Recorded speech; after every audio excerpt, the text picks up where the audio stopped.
বন্ধুরা, আমি রায়হান। ছোট চাচার বাড়িতে বেড়াতে গিয়ে তার স্ত্রীর অপরূপ সৌন্দর্য দেখে প্রথম দর্শনে মুগ্ধ হয়ে গিয়েছিলাম। তার সেই মায়াবী মুখের মিষ্টি হাসি আমাকে যেন বারংবার তার দিকেই টানছিল। এরপর এক রাতে যখন ছোট চাচা বাড়িতে ছিলেন না, তখন চাচি আমাকে ডেকে বলল, রায়হান, আমার খুব একা লাগছে আর ভয়ও করছে। তুমি আজ রাতটা আমার ঘরেই ঘুমিয়ে পড়ো। এই কথা শুনে আমি মনে মনে ভীষণ খুশি হয়ে চাচির ঘরে ঘুমাতে গেলাম। কিন্তু মাঝরাতে আমার মনের ভেতরটা কেমন করতে শুরু করে এবং আমি আর নিজেকে সামলাতে না পেরে চাচির পাশে গিয়ে তার চাদরের ওপর দিয়েই আলতো করে হাত বোলাতে লাগলাম। আমি ভেবেছিলাম আমার চাচি হয়তো গভীর ঘুমে আচ্ছন্ন এবং তিনি কিছুই টের পাবেন না। আমার হাত বোলানোর মিনিট দুয়েক পরেই চাচি হঠাৎ চোখ মেলে আমার দিকে তাকালেন। তখন আমি অত্যন্ত ভয় পেয়ে গিয়েছিলাম এবং সঙ্গে সঙ্গে দূরে সরে আসি।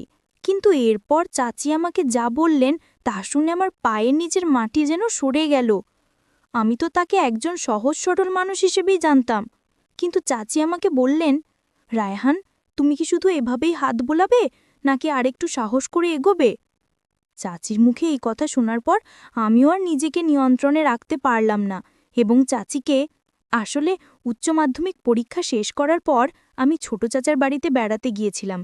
এই ঘটনাটি আমার সাথে ঘটে যাওয়া প্রায় 2 মাস আগের, কারণ যে সময় আমার চাচার বিয়ে হয় ঠিক সেই সময় আমার ফাইনাল পরীক্ষা চলছিল, যার কারণে আমি চাচার বিয়েতে উপস্থিত থাকতে পারিনি।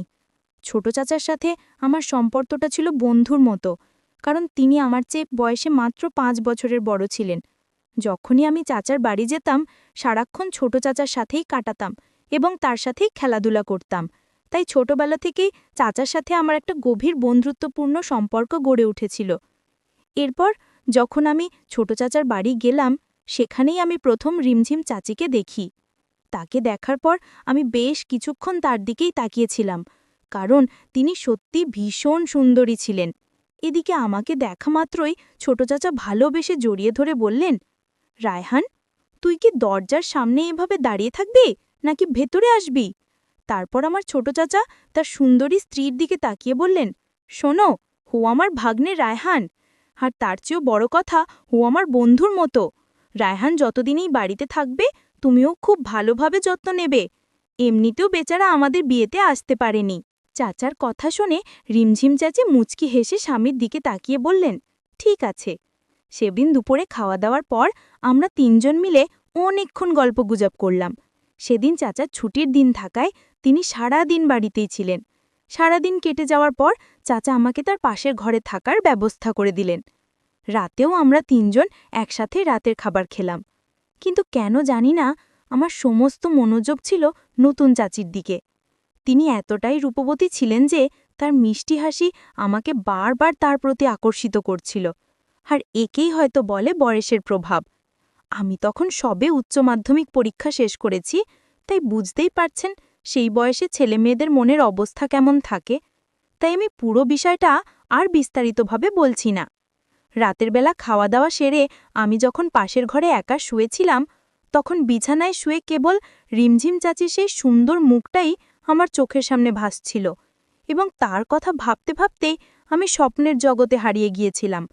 চাচির কথা ভাবতে ভাবতে কখন যে রাত প্রায় 2টা বেজে গিয়েছিল আমি টেরই পাইনি। হঠাৎ মনে হলো আমার পাশের ঘর থেকে, অর্থাৎ চাচির ঘর থেকে কেমন যেন একটা শব্দ ভেসে আসছে। সেই শব্দ শুনে আমার মনের ভেতর কৌতূহল আরও বেড়ে গেল, কারণ আমি বুঝতে পারছিলাম ওই শব্দটি চাচিরই ছিল এবং ওটা কিসের শব্দ ছিল তা জানার জন্য আমি অস্থির হয়ে পড়ছিলাম। যখন আমি আর নিজেকে সামলাতে না পেরে খুব সাবধানে নিজের ঘরের দরজা খুলে চাচির ঘরের দরজার ফাঁক দিয়ে ভেতরে সবকিছু দেখার চেষ্টা করলাম, তাদের ঘরের দরজা ভেতর থেকে বন্ধ ছিল, কিন্তু দরজায় একটি ছোট্ট ছিদ্র দিয়ে আমি প্রায় আধ ঘন্টে দাঁড়িয়ে চাচা আর চাচির ব্যক্তিগত মুহূর্তে সাক্ষী হয়েছিলাম। সেই দৃশ্য দেখে আমি একদিকে যেমন মজা পেয়েছিলাম, তেমনি বুঝতে পারছিলাম না যে আমি কত বড় ভুল করছি। এজন্যই হয়তো বড়রা বলেন বয়সের দোষ। এখন বুঝি যে আমি সেদিন অন্যায় করেছিলাম। পরের দিন সকালে যখন আমার চাচি স্নান সেরে ছাদে বসে তার লম্বা চুলগুলো রোদে শুকাচ্ছিলেন, তখন আমিও তার পেছনে পেছনে ছাদে গেলাম। আমি ভেবেছিলাম তার সাথে একটু মজা বা ঠাট্টা করব। তাই আমি হাসির ছলে চাচিকে জিজ্ঞেস করলাম, চাচি, আমাকে তোমার কেমন লাগে? চাচি তখন মুচকি হেসে আমার দিকে তাকিয়ে বললেন, তুমি তো খুব মজার একটি ছেলে, অনেক হাসাতে পারো। আমার তো তোমাকে বেশ ভালোই লাগে। ততদিনে আমার চাচার বাড়িতে থাকা প্রায় 6 দিন হয়ে গিয়েছিল, এবং চাচা বা চাচি কেউই জানতেন না যে আমি প্রতি রাতে তাদের ঘরের দরজার সেই ছিদ্র দিয়ে সবকিছু দেখতাম আর নিজে নিজে মজা নিতাম। এদিকে যত দিন যাচ্ছিল, আমার চাচিকে আমার ততই বেশি ভালো লাগতে শুরু করেছিল। তার চুল থেকে শুরু করে পায়ের নখ পর্যন্ত তার সবকিছুই আমার ভালো লাগত। তারা ঘুণক্ষরেও টের পেতেন না যে আমি তাদের দুজনের মধ্যেকার ভালোবাসা আর আদরের মুহূর্তগুলো প্রতিদিন লুকিয়ে লুকিয়ে দেখি। শুধু তাই নয়, আমি সারা দিন আমার চাচিকেই লক্ষ্য করতাম এবং তাকে আমার দেখতে ভীষণ ভালো লাগত। কিন্তু তিনি তো আমার মনের অনুভূতির কথা কিছুই জানতেন না।